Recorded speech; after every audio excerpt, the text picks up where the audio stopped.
Assalamualaikum warahmatullahi wabarakatuh, teman-teman semuanya dimanapun kalian berada. Semoga kalian selalu dalam keadaan sehat tanpa ada halangan suatu apapun, sehingga kalian dapat mengikuti perkuliahan folklore di pertemuan kedua ini dengan baik.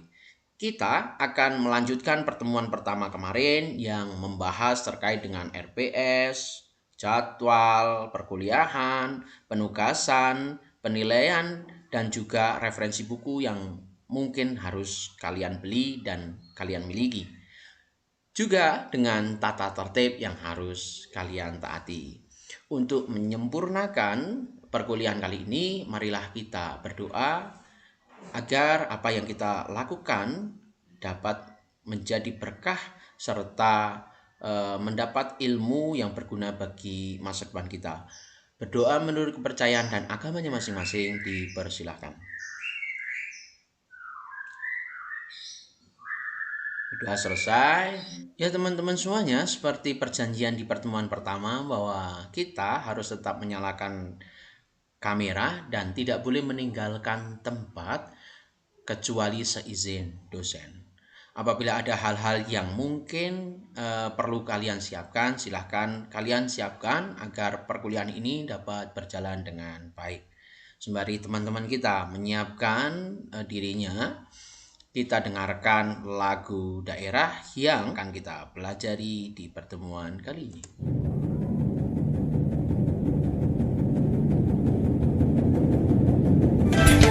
Sajojo, Sajojo, Yumeran Bomi Sabak Perasa Muna Muna Muna Keke, Samuna Muna Muna Keke. Sajojo, Sajojo, Yumeran Bomi Sabak Perasa Muna Muna Muna Keke, Samuna Muna Muna Keke.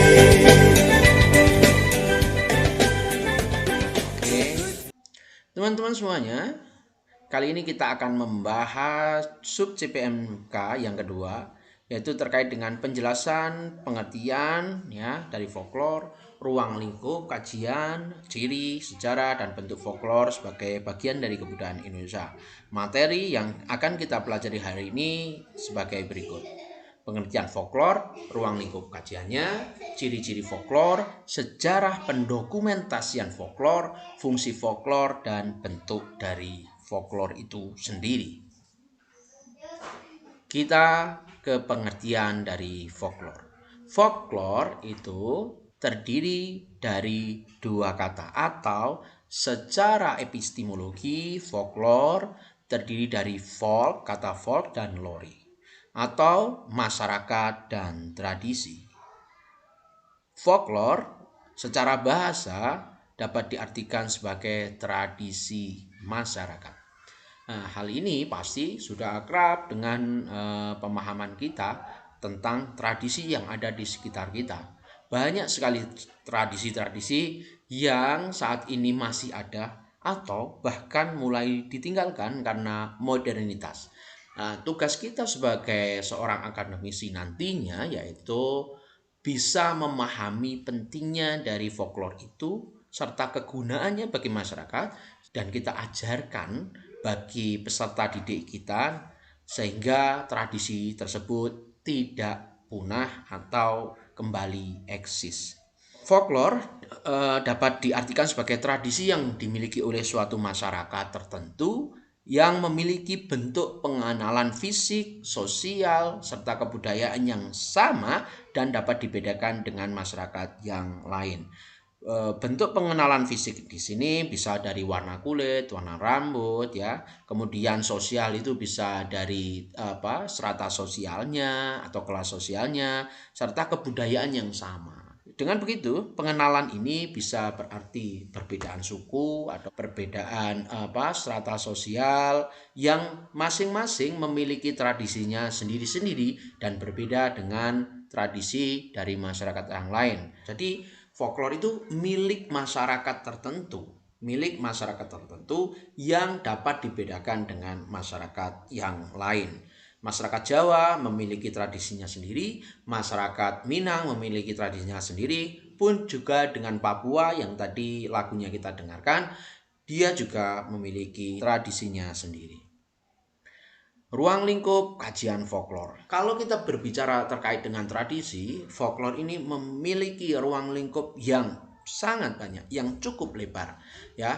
Jadi tidak ada alasan bagi kita untuk tidak memahami atau mengetahui, oh ini folklore atau tidak.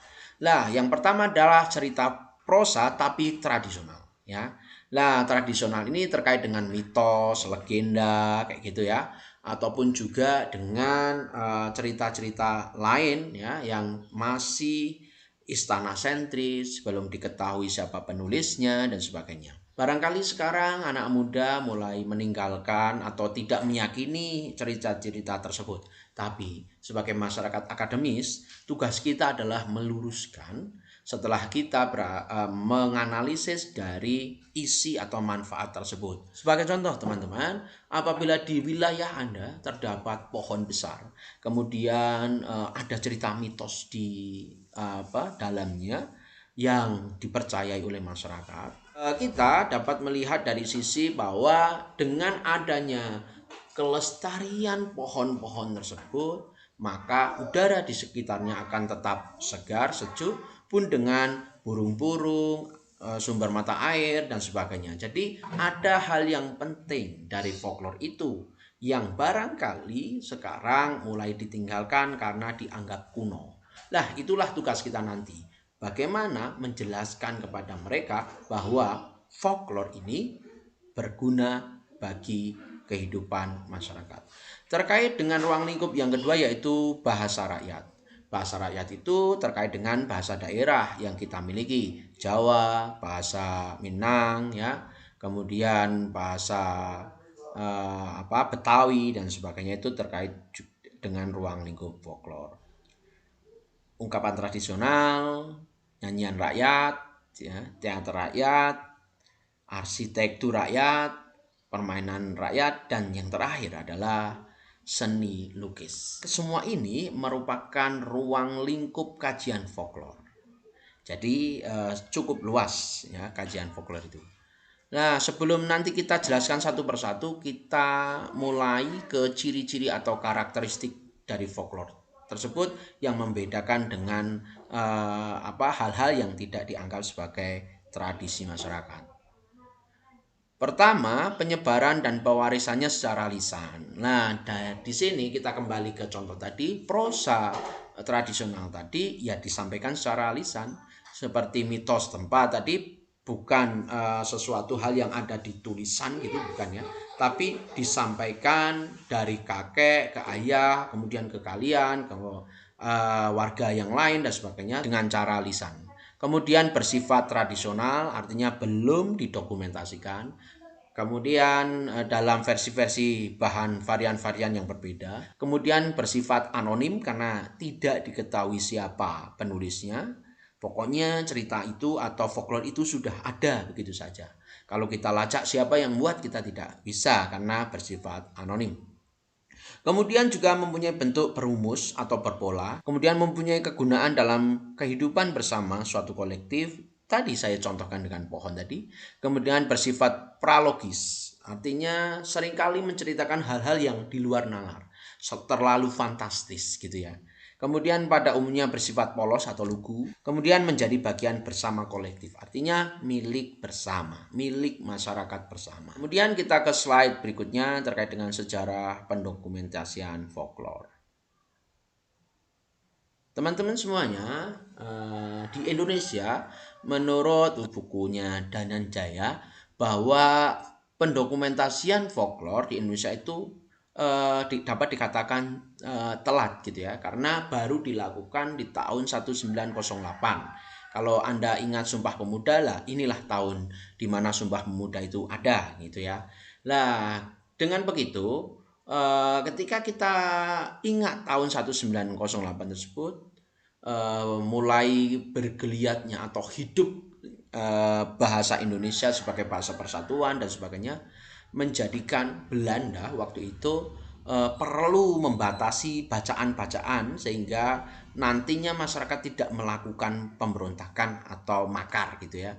Nah, Komisi Bacaan Rakyat atau Komisi for the Folk Lecture atau Balai Pustaka ini dibentuk oleh Belanda selain sebagai pembatasan bacaan juga sekaligus sebagai media atau komisi yang bertugas untuk menyediakan bacaan gitu ya.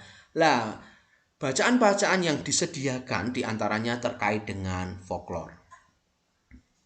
Jadi pendokumentasian terhadap folklore itu baru dilakukan di tahun 1908. Mengapa perlu didokumentasikan? Mungkin itu pertanyaan yang muncul dalam benak Anda. Bayangkan kalau hal itu tidak didokumentasikan, maka cerita-cerita ataupun tradisi-tradisi tersebut bisa punah seiring berjalannya modernitas. Walaupun di ciri-ciri tadi ada satu ciri yang mengatakan disampaikan secara lisan, tapi terkait dengan zaman sekarang hal itu menjadi sangat penting untuk didokumentasikan dengan tujuan agar tidak punah. Tapi bukan berarti menghilangkan ciri tersebut, karena kita tahu bahwa masih banyak tradisi yang disampaikan atau dipercayai secara turun-temurun, dan itu kalau kita tidak peduli untuk menjaganya, maka bisa punah. Nah, salah satu kepeduliannya dengan pendokumentasian. Folklore memiliki beberapa fungsi, teman-teman. Yang pertama sebagai sistem proyeksi atau alat pencerminan angan-angan suatu kolektif. Jadi gambaran masyarakat itu bisa diketahui dari folklornya. Kemudian sebagai alat pengesahan pranata-pranata dan lembaga-lembaga kebudayaan, ya, di masyarakat itu pasti ada peraturan-peraturan yang disepakati bersama gitu ya. Kemudian sebagai alat pendidikan anak, karena mengandung nilai-nilai yang penting bagi kehidupan kita di masa sekarang dan masa depan. Kemudian juga sebagai alat pemaksa. Nah, terkadang melalui cerita mitos ataupun yang lain, seseorang dipaksa untuk melakukan sesuatu. Tapi pemaksaan tersebut dengan tujuan yang baik pastinya. Bentuk-bentuk folklore itu ada folklore lisan, folklore sebagian lisan atau setengah lisan, dan folklore bukan lisan.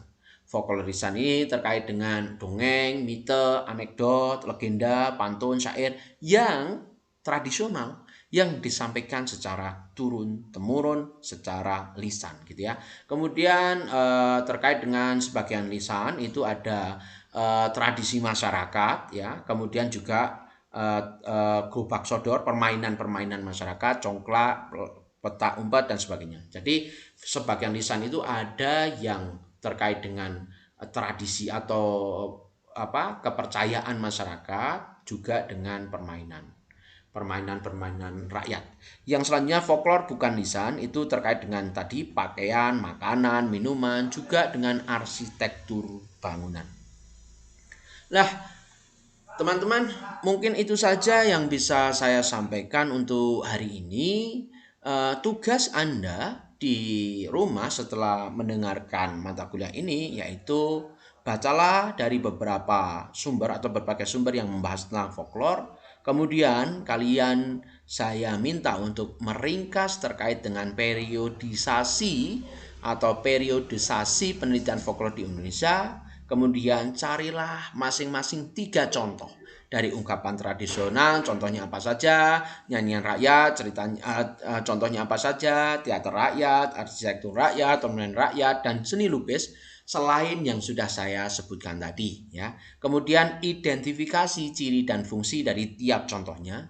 Jadi Anda coba identifikasi seperti apa folklore yang Anda temukan itu memiliki fungsi apa ya, cirinya seperti apa dan sebagainya. Ini kalian cukup mencari di wilayah terdekat dari kediaman Anda ya. Kemudian tuangkan dalam bentuk paper sederhana. Nah, hal itu nanti kita jadikan sebagai bahan diskusi di pertemuan berikutnya. Teman-teman, mungkin itu dulu yang bisa saya sampaikan. Kurang lebihnya mohon maaf yang sebesar-besarnya. Apabila ada tutur kata, baik sengaja maupun tidak sengaja, yang menyakiti Anda dari dalam diri saya sebagai individu, saya minta maaf yang sebesar-besarnya. Sekian, Assalamualaikum warahmatullahi wabarakatuh.